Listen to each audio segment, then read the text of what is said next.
Good afternoon, and Tashi Delek. My name is Azra Zaya, and I'm the United States Special Coordinator for Tibetan Issues. Thank you to the Helsinki Human Rights Foundation for organizing this event and for the invitation to speak to you today. I also greatly appreciate the substantive and timely remarks made by the panelists. The issues we're discussing here are of particular importance to me and the United States government. Gathering on the eve of the People's Republic of China's Fourth Universal Periodic Review, this is an opportunity to take stock of our shared efforts to promote and protect human rights in the PRC. From genocide and crimes against humanity in Xinjiang, to the rapid decline of human rights and fundamental freedoms in Hong Kong, to increasing transnational repression aimed at silencing dissent around the world, over the past 4.5 years of this review period, the PRC has consistently responded to diversity and dissent with fear, intolerance, and repression. Nowhere is this more obvious than in Tibet. For decades, the PRC has developed a draconian system of repression that aims to sinicize Tibetan Buddhism and strip Tibetans of their linguistic, religious, and cultural identity.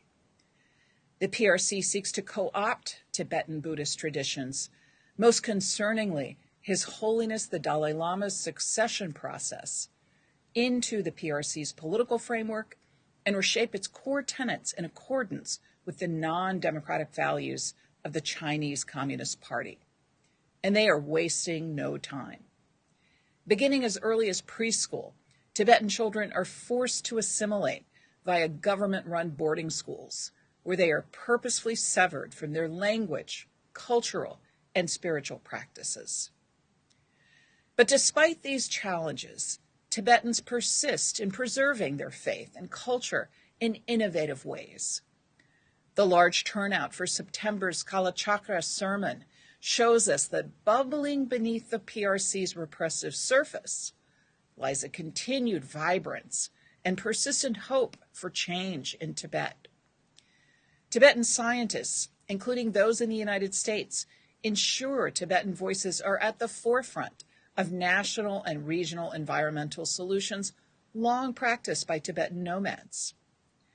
Tibetan entrepreneurs are ensuring the long-term preservation of the Tibetan language in the digital realm using AI and other cutting-edge technologies. The strength Tibetans show in the face of this continued repression is remarkable. Tomorrow, the United States and the entire international community have an opportunity and a responsibility to condemn the PRC's mass repression of Tibetans and its restrictions on human rights and fundamental freedoms throughout the country and beyond its borders. We know that none of these challenges posed by the PRC's repression can be solved by any country alone. This is why, in addition to raising these issues with the PRC government at the highest levels, the United States also continues to deepen its engagement with partners and allies. We must collectively increase international solidarity in support of Tibetans' human rights and the preservation of their unique cultural, linguistic, and religious identity.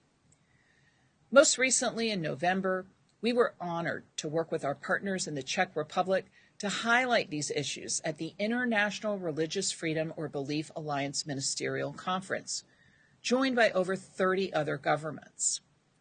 Over the course of the past year, we also saw Tibet highlighted in high-profile multilateral statements, including from the G7, expressing serious concern over the human rights situation in the PRC. And I have no doubt tomorrow's review will demonstrate broad international commitment to promoting accountability for the PRC for its wide-ranging abuses. In addition, as special coordinator, I'm proud of the United States' long-standing leadership in bringing awareness to and promoting accountability for the PRC's human rights abuses in Tibet. We continue to call on the PRC to resume meaningful and direct dialogue with the Dalai Lama or his representatives without preconditions at the highest levels of our government. We also continue to take strong actions against officials involved in abuses within Tibet, including visa restrictions on PRC officials for their involvement in the forcible assimilation of more than 1 million Tibetan children in government-run boarding schools, and global Magnitsky sanctions. His Holiness the Dalai Lama reminds us that we are all interconnected. What happens in Tibet does not happen in a vacuum, but concerns us all.